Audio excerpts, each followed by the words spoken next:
Hola a todos y bienvenidos a un nuevo caso real aquí en Economics and Jurist. Bueno, tenemos como invitada hoy a Susana Fernández, socia directora del despacho SFI Abogados. Bienvenida. Muchas gracias, ¿qué tal?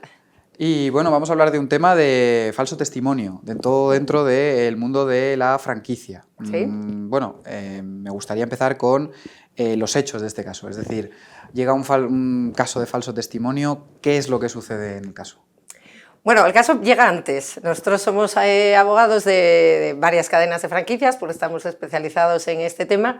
Y bueno, pues estamos llevando un procedimiento judicial contra una franquiciada que se había ido de la cadena, había resuelto el contrato anticipadamente y bueno, no nos pusimos de acuerdo y al final, bueno, pues presentamos una demanda en Tenerife reclamando, bueno, pues el impago de royalties, varias cuotas, bueno, una suma importante de dinero que debía y bueno, pues todos esos incumplimientos contractuales, ¿no?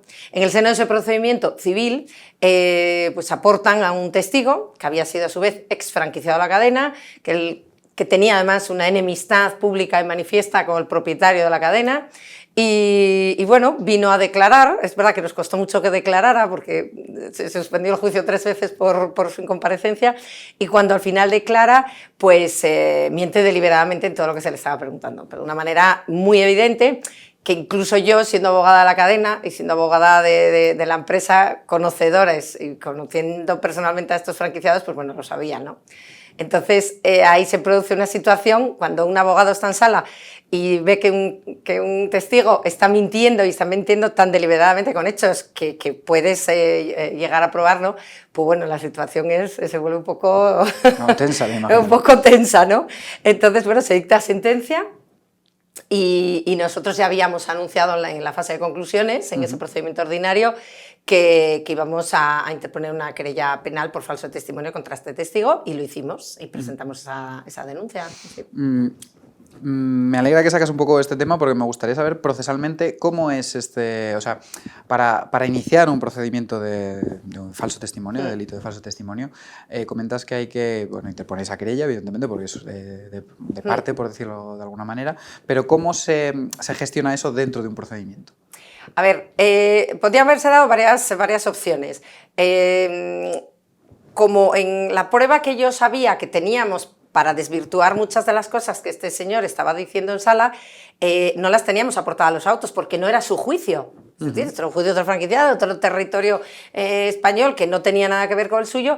Entonces yo en ese momento, por mucho que le hubiera dicho a su señoría no tenía allí la prueba y podía decir, bueno, el testigo dice una cosa, la letrada dice otra, pues yo considero, ¿no?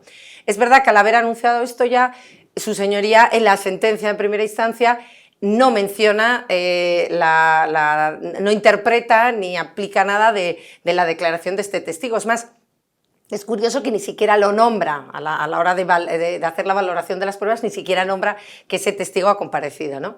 Pero yo creo que sí le influenció al final en la decisión final, ¿no? Entonces, ¿nosotros qué hacemos? Una vez que tenemos la sentencia, pues nosotros, bueno, pedimos lógicamente el testimonio del vídeo, del juicio, porque además había declarado por videoconferencia y, bueno, pues preparamos la denuncia acompañándola de toda la prueba documental que teníamos y anunciando, pues, el resto de prueba que queríamos hacer valer, pues, para probar que esta persona había mentido, ¿no?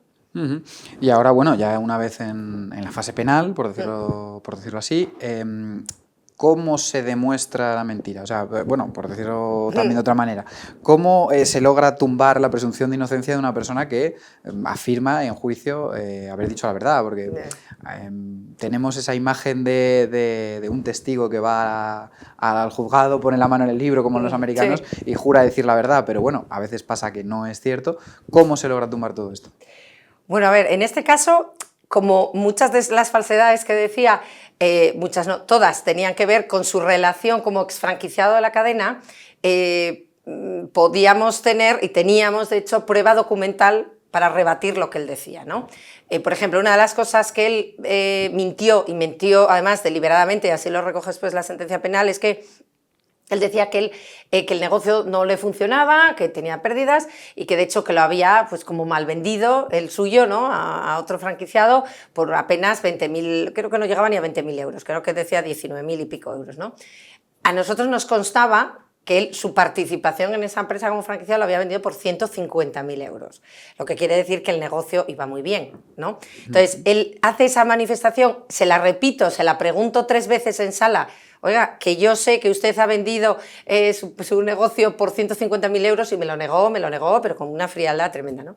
Digo, bueno, pues entonces, ¿qué pasa? Que nosotros lo sabíamos, ¿por qué? Porque él además había recibido un dinero de su padre, el otro franquiciado que había comprado su parte había ido con él al banco, pudo evidentemente venir a testificar al juicio penal, a decir: yo pagué tanto, mire, y aquí tengo los justificantes de pago, y además había unos correos electrónicos en el que este chico le comunicaba al dueño de la cadena: he vendido mi parte en tanto dinero, me dan tanto ahora, me van a dar tanto fraccionado, etcétera, ¿no? Entonces recopilamos toda esa prueba documental respecto a ese punto. Luego, es verdad que mintió en otra serie de cosas, como que la cadena había cambiado las condiciones sin notificar nada a los franquiciados, que tenía unas condiciones muy abusivas y tal, y bueno, todo eso lo pudimos probar pues recuperando correos electrónicos de hacía varios años, comunicaciones con otros franquiciados, las newsletters que mandaban, o sea, las comunicaciones que la franquicia mandaba a todos los franquiciados, etcétera, ¿no?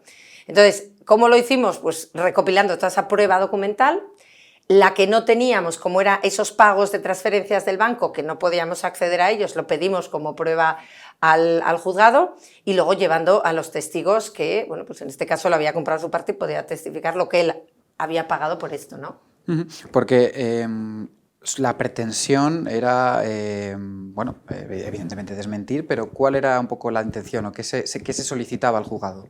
A ver, nosotros al final no hemos pedido una... Sí que es verdad que en el inicio de la denuncia pedíamos una compensación económica, luego la retiramos porque en realidad nosotros no buscamos una compensación económica con este señor, sino que dijera la verdad, es decir, que quedara claro que había mentido en sala, porque además, bueno, no era como la primera vez que iba cada vez que teníamos un juicio con algún franquiciado, algún problema.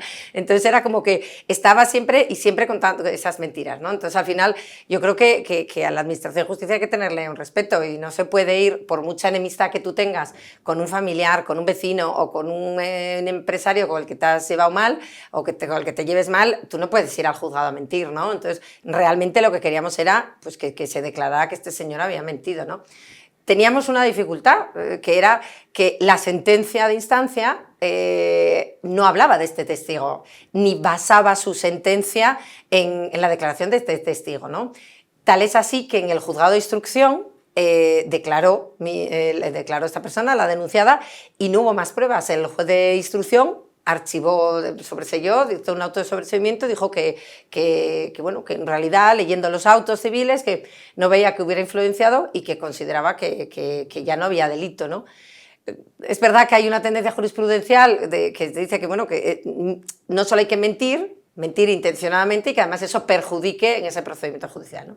A mí yo no estoy de acuerdo con esa tendencia jurisprudencial. Yo digo, no se puede mentir, es decir, el tipo penal tiene que ser que has mentido deliberadamente, a pesar de que te han dicho que sabes que como testigo tienes obligación de decir verdad, etcétera, que se te ha hecho una misma pregunta 3 veces y a las 3 te has reafirmado diciendo eso, ¿no? Pues que al final que se hiciera justicia, ¿no? Y que se reconociera que había mentido, ¿no? Entonces, tuvimos que recurrir ese auto de sobreseimiento. Efectivamente, la Audiencia Provincial nos dio la razón, dijo que por lo menos había que ir al plenario y que allí se debatiera todo y se viera, ¿no? Fuimos al plenario con todas estas pruebas y aún así, fíjate tú que el Ministerio Fiscal no acusó.